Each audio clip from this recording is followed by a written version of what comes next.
शुरू अल्लाह के नाम से। नाज़रीन किराम सलामुन अलैकुम। मैं अली क़म्बर काज़मी रसूलपुर दौलड़ी मेरठ से आपकी खिदमत में पेश कर रहा हूँ वहम और अंधविश्वास के ख़िलाफ़ मुसलसल एक गुफ्तगू। पिछली क्लिप में आपके सामने हज़रत मूसा की एक बद्दुआ फ़िरौन से मुतालिक पेश की गई थी। आज उस दुआ से हमने जो नतीजा अख्ज़ किया वो आपके सामने पेश है। ये बात बारहा आपको सुनाई जा चुकी है कि इस कायनात के निज़ाम पर उसका खालिक हर पल गालिब है। वो न सोता है, न ऊँगता है, न थकता है, क्योंकि ये सारी कमज़ोरियाँ जिस्म पर हावी होती हैं और अल्लाह सुब्हानहू जिस्म व जिस्मानियात नहीं रखता। वो अपनी हुकूमत में किसी का मशवरा, किसी की राय पसंद नहीं करता, चाहे वो कलीमुल्लाह हों कि खलीलुल्लाह के हबीबुल्लाह ही क्यों ना हों। बद्दुआ में मूसा का ये जुमला तो उनके माल को गारत कर दे और उन पर सख्ती कर मिजाज कुदरत पर गिरा था। इसलिए अल्लाह ने उनको तंबीह फरमाई कि नादानों की राह पर न चलो, जिनके रुतबे हैं सिवा उनको सिवा मुश्किल है। यह था बारगाह इलाही में कलीमुल्लाह की हैसियत। अब ज़रा अपनी सतह पर आके देखें कि ज़रा किसी से हमें तकलीफ़ पहुँची, फ़ौरन उसके लिए बद्दुआएँ और मस्तूरात के कोसने शुरू हो जाते हैं, इस यकीन के साथ कि हमारी बद्दुआएँ और कोसने उसको बर्बाद कर ही देंगे।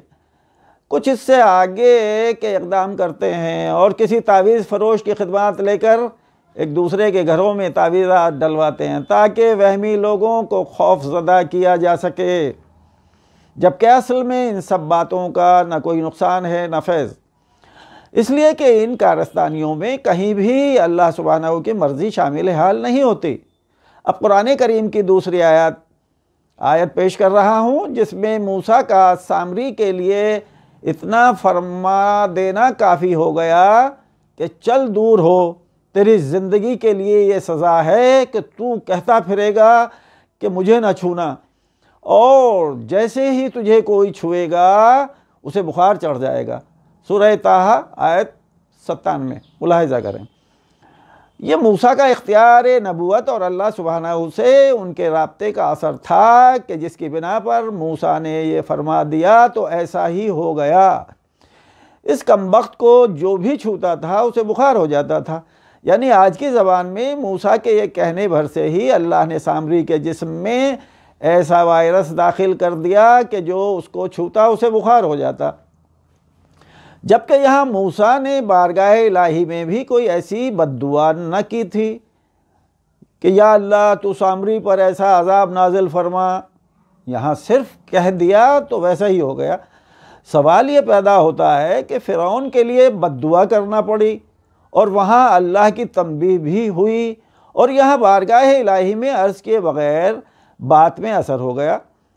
बज़ाहिर दोनों मकाम पर तज़ाद नज़र आता है, मगर नहीं, गौर व फिक्र करने से बात आसानी से समझी जा सकती है। इंसानी समाज में ख़ताकार दो किस्म के होते हैं, एक अल्लाह के ख़ताकार बंदे, दूसरे इंसानी, माशरती और फ़र्दी ख़ताकार बंदे। यानी एक अल्लाह का गुनाहगार तो दूसरा अल्लाह के बंदों का गुनहगार।